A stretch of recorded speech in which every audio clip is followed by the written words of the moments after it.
Assalamualaikum warahmatullahi wabarakatuh. Saudara-saudara, firman Allah Subhanahu wa Ta'ala di surat At-Tahrim ayat 6. Ya ayyuhalladzina amanu qu anfusakum wa ahlikum naro. Hai orang-orang yang beriman, peliharalah dirimu dan keluargamu dari api neraka. Nah, pembinaan keluarga merupakan kunci bagi pembentukan masyarakat yang beriman dan bertakwa. Apapun kondisi masyarakat, jika pembinaan keluarga diabaikan, niscaya masyarakat itu akan hancur. Rasulullah Shallallahu Alaihi Wasallam menggambarkan kehidupan ini dengan mensitirkan pernyataan Luqman Al-Hakim, seorang yang zuhud, alim, dan namanya terpatri di dalam Al-Quran. Katanya, hidup di dunia itu bagaikan kita hidup di atas perahu, di atas gelombang yang diterjang angin kencang. Lautnya sangat dalam dan banyak orang yang menjadi korban. Dalam keadaan itu, dipesankan bahwa dalam bahtera yang penuh gelombang, perahu yang dipakai hendaknya perahu takwa kepada Allah, dan penumpangnya agar tetap beriman kepada Allah Subhanahu wa Ta'ala. Nah, dinamika dalam kehidupan di dunia ini sangat beragam, dan pada titik tertentu sangat memungkinkan menjerumuskan banyak orang ke dalam jurang kehancuran. Perilaku amoral terlihat setiap hari. Kecanduan narkoba, kumpul kebo, tindakan korupsi. Dalam banyak hal, kenyataan-kenyataan itu terjadi pada diri umat Islam sendiri. Nah, ini yang dibangga-banggakan oleh orang kafir. Sebab mereka, jika umat Islam hancur, maka disitulah kemenangan bagi orang kafir. Ingat, perang ajaran sudah bersimaharajalela. Jika perang senjata lawan senjata memiliki tanda-tanda, di antaranya letusan-letusan senjata. Tapi kalau perang ajaran tidak ada tanda-tandanya. Tempo dulu, Pangeran Diponegoro di depan para pasukannya berpesan, mangan ora mangan, sing penting kumpul nyawiji ing akidah. Maksudnya, makan tidak makan, yang penting bersatu, berhimpun dalam satu akidah, iman, Islam, dan ihsan. Sebagaimana kita ketahui, Pangeran Diponegoro seorang bangsawan dari Jawa Tengah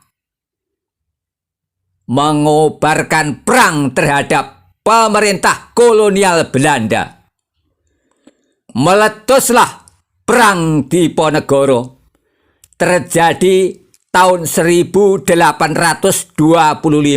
sampai tahun 1830. Wejangan Pangeran Diponegoro yang komplitnya, mangan ora mangan sing penting kumpul nyawiji ing akidah. Itu dipreteli dan diselewengkan. Maksud aslinya dari wejangan itu begini: makan tidak makan, yang penting bersatu. Manusia makhluk yang punya akal. Jika lapar, pasti tergerak mencari makan. Tentu yang betul, cara yang halal. Soal kalah maupun menang melawan Belanda, ya diupayakan menang. Menghalau penjajah dengan bersungguh-sungguh, nyawiji ing akidah, atau berhimpun dalam satu akidah, iman, Islam, dan ihsan dipreteli. Nah, penghitaman terhadap perjuangan Pangeran Diponegoro terjadi saat Pangeran Diponegoro sendiri masih hidup, seperti ulah dari Patih Danurejo yang justru pro terhadap penjajah Belanda. Wejangan Pangeran Diponegoro itu dipreteli dan diselewengkan. Wejangan Pangeran Diponegoro itu dipreteli dan diselewengkan, yakni nyawiji ing akidah dihapus, dikesankan. Wejangan itu soal mengisi perut saja. Siapa yang menyelewengkan? Ya Belanda plus Londo Godong. Singkat cerita, perlawanan Pangeran Diponegoro memang bisa dikalahkan oleh pemerintah kolonial Belanda.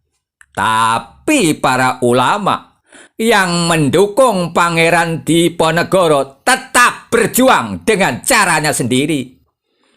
Misalnya mendirikan padepokan maupun pesantren. Ya, sebagaimana diulas, dinamika dalam kehidupan di dunia ini sangat beragam, dan pada titik tertentu sangat memungkinkan menjerumuskan banyak orang ke dalam jurang kehancuran. Sejarah terus melangkahkan kakinya ke depan, sekaligus mewartakannya. Misalnya, khususnya di Jawa, pusat kebudayaan Kerajaan Mataram segera beralih ke Taman Ismail Marzuki di Jakarta setelah revolusi kemerdekaan. Modifikasi dari kesenian ketoprak berbahasa Indonesia yang berdurasi hanya 2 jam diselingi musik dangdut ketoprak humor hanya bisa mengembangkan penggemarnya sendiri tanpa bisa mengangkat kembali kesenian tradisional sebagaimana bentuk aslinya. Nah, kita kini memiliki generasi yang hidup di dunia internet setiap hari, setiap jam, dan setiap menit. angkatan muda justru memperoleh informasi dan agama dari internet, bukan ulama maupun pastor. Agama memperoleh tantangan. Tapi ingat, hukum alam berjalan. Ada aksi, ada reaksi. Khususnya di pesantren, selalu terdengar kata Alhamdulillah. Dengan adanya senjata inilah Belanda tidak berhasil mengkristenkan bangsa Indonesia, kendati menjajah sekitar 350 tahun. Belanda hanya berhasil sedikit dalam membelandakan bangsa Indonesia. Arti membelandakan bangsa Indonesia adalah membuat mereka hidup ala Belanda atau Barat, serta menjauhkan diri mereka dari agama Islam. Sedangkan Islam oleh Belanda hanya disudutkan dan disempitkan di dalam masjid saja. Pokoknya, semoga Indonesia ini tidak seperti kejadian masa lalu di Spanyol. Tragedi Spanyol.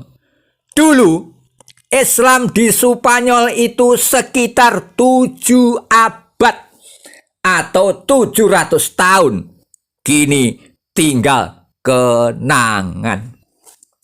Semoga Indonesia tidak seperti kejadian di Spanyol. Oh, apa rahasianya?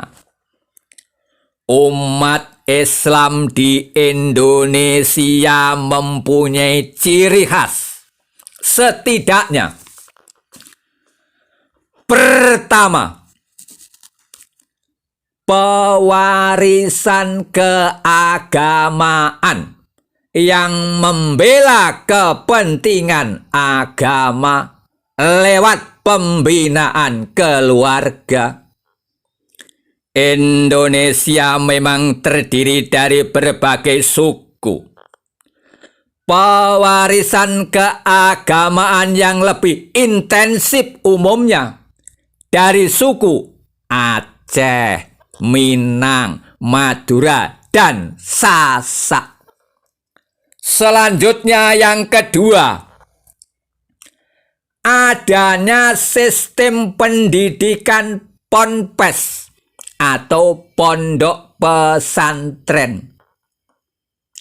Tapi semuanya tidak menutup kemungkinan jika pewarisan keagamaan kendur, pembinaan keluarga bobrok, dan pondok pesantren sekedar mencetak orang yang alim tapi hanya ongkang-ongkang kaki, tragedi Spanyol bisa menimpa Indonesia.